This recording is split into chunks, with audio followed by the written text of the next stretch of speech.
Welcome to the Base Human Adept Guide for new players. I will be going over some build advice before I take the character through a silver game using only the starter weapons without mods and without using any gear or equipment, since new players may not have access to these yet. In addition to the gameplay, this new player guide video series will cover the different enemy factions along with tips and tricks that can help you out while playing multiplayer. I've also compiled a document link in the description that contains lots of what is covered in these videos along with some links to useful resources. The Adept's first power is Singularity, which is a versatile power that lifts defenseless enemies, deals damage to all enemies who are caught in it or pass through it, and primes biotic explosions on enemies who are caught in it or pass through it. At Evolution 4, I take the Radius Evolution because this allows Singularity to affect more enemies at once. In my opinion, the Duration Evolution is not very useful, since it is unlikely that enemies will stay within its area of effect for that long. At rank 5, I take the Recharge Speed Evolution because many enemies cannot be lifted by Singularity, while having a faster recharge allows you to start detonating combos sooner after you've cast Singularity. Both of the rank 6 evolutions are fairly useful for Singularity. The Damage Evolution allows you to deal more damage to everything that interacts with Singularity while it is active, while Detonate will deal damage to anything that is still left alive once Singularity's duration has run out. Only issue that I see with the Detonate evolution is that there may not be any enemies left near the Singularity after its duration ends, so there might not be anything for it to damage at that point. Warp is one of the best powers in the game since it primes biotic combos, can detonate all combo types, and its debuff evolutions are extremely useful against boss enemies. At rank 4, I take the Detonate evolution because Warp doesn't do very much damage in the first place, which makes the damage evolution not very useful in my opinion. While Warp's capability to detonate any type of combo and to act as a biotic combo primer makes the Detonate evolution very useful. At rank 5, I take the Expose evolution because this evolution increases the damage that you and all your teammates deal to the enemy that is under the effects of Warp for its duration. Once again, the damage for Warp isn't very high, and so that makes that the other choice not very useful in my opinion. At rank 6, I take the Pierce evolution because it grants an additional debuff to armor, which is very useful, and the recharge speed doesn't make too much of a difference in using Warp.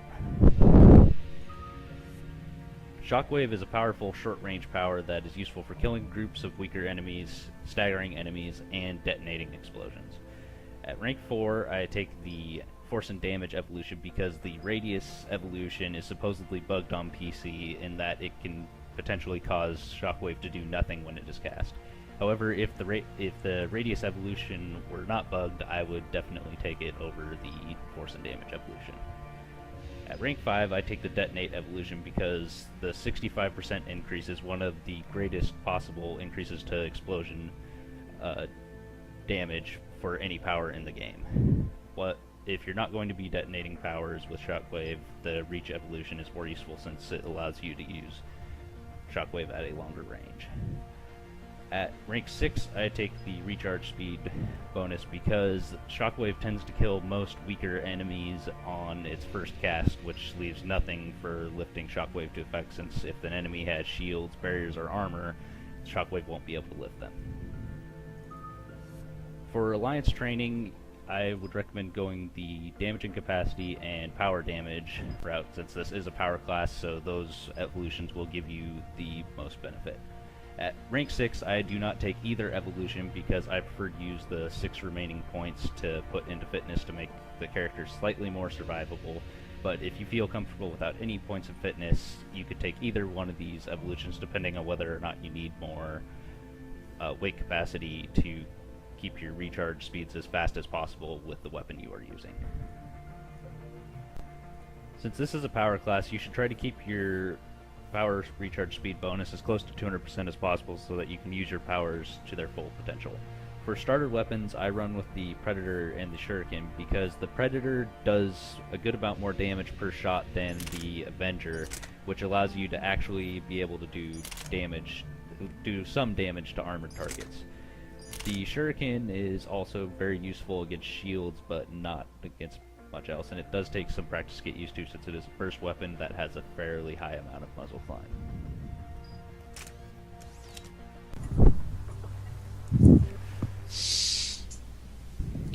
Well, my grenades will be kind of useless because I didn't put enough points in them.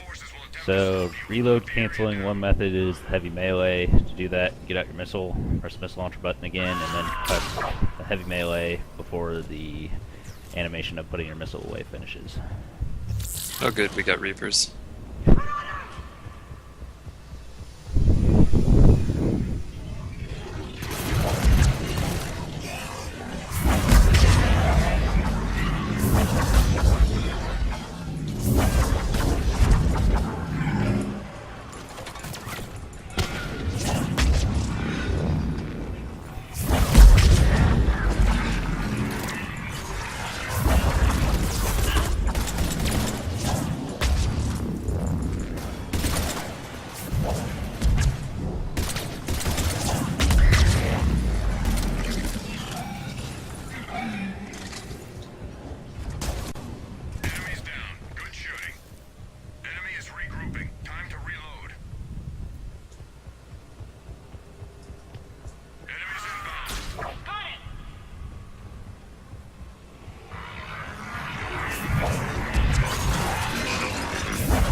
Some of these people's names.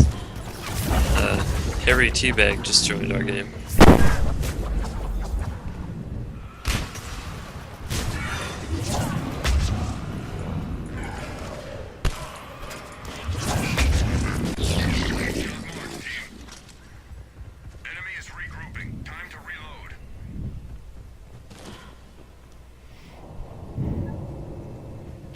So this is an escort objective, and for this you want everybody in the circle or you want everybody on the team in the circle so that they'll go faster. And if you're an infiltrator, you shouldn't cloak unless you're just doing it really fast to boost your damage, because so long as you are in cloak, you don't count towards the movement speed bonus for the drones.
For targets eliminated waves, you need to kill the enemies as a sequence of 4 enemies as fast as possible. The initial time limit is not the total time you have for all 4. Killing each enemy grants you more time.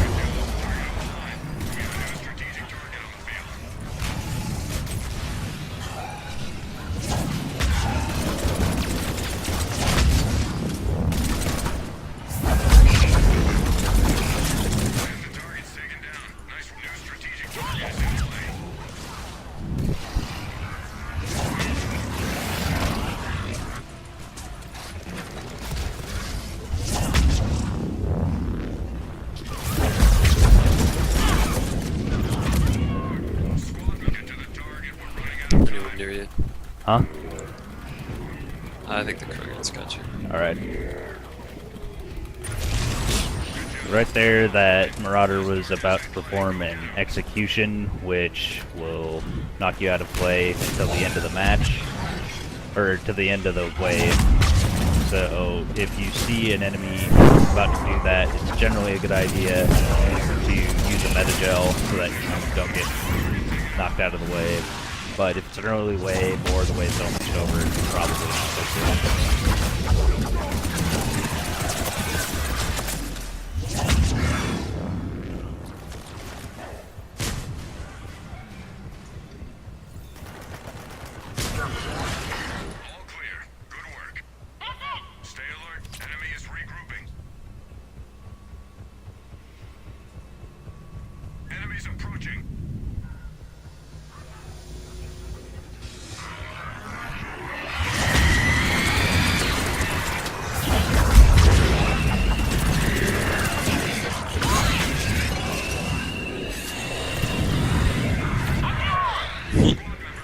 Yeah.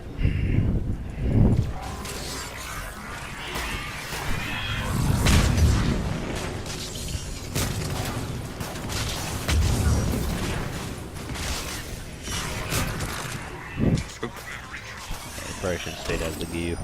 Yeah.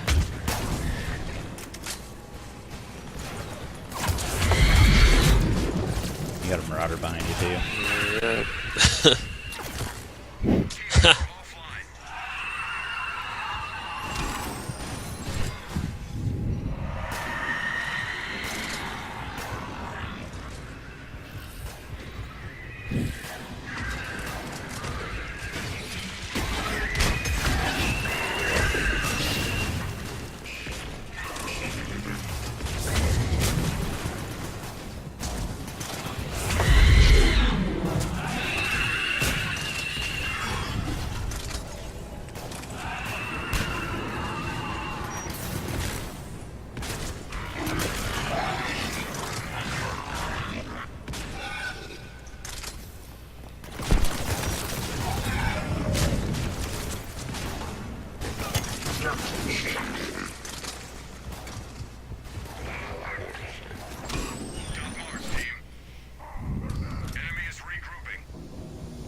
I think the spawn got kind of screwed up.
There's 2 Ravagers up the stairs here.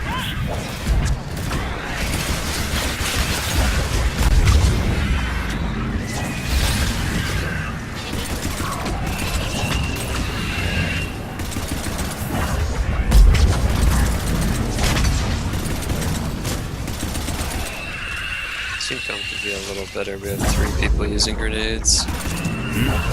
Team comp could be a little better. We have 3 people who are using grenades.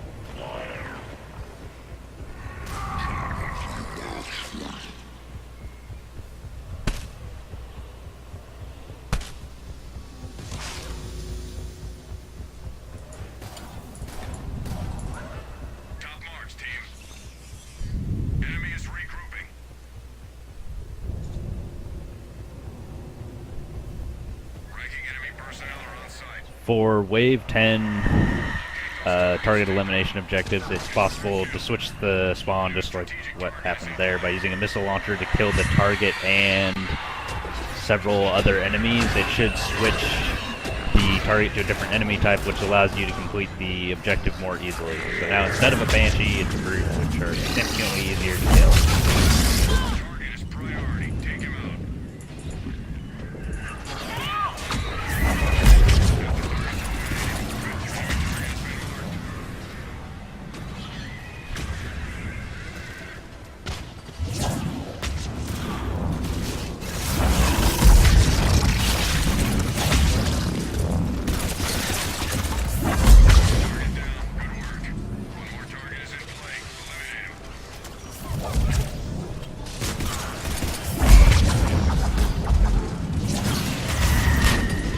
Oh wow, it's not dead yet. It is now.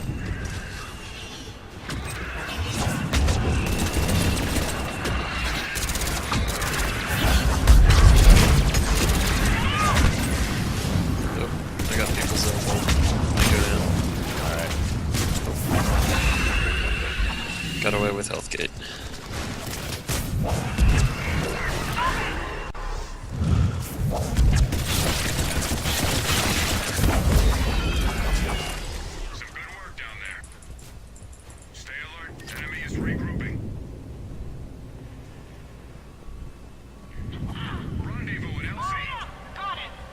So for Extraction Wave, it's generally a bad idea to just camp an LZ, because that will probably result in everybody getting killed from just being overwhelmed by sitting at one point for 2 minutes. So it's better to run around, kill things, and then go back to LZ with 20 or 30 seconds left.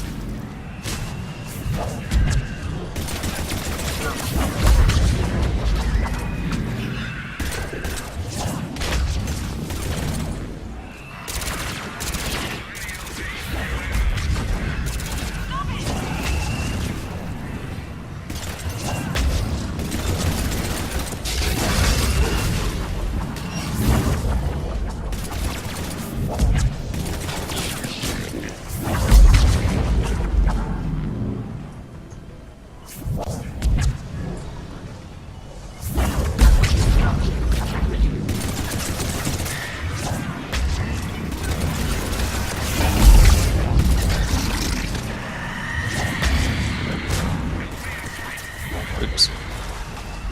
Left to get ammo and some stuff spawned back here. Alright. I'm just gonna ignore the Banshee. Oh. There goes the Krogan. That was the Corian, I think. Oh yeah, you're right. We only got 25 seconds left.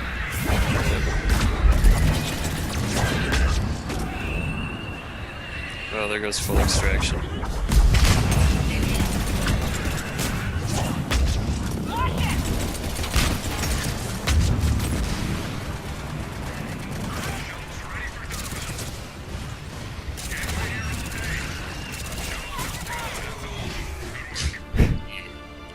Spray and pray.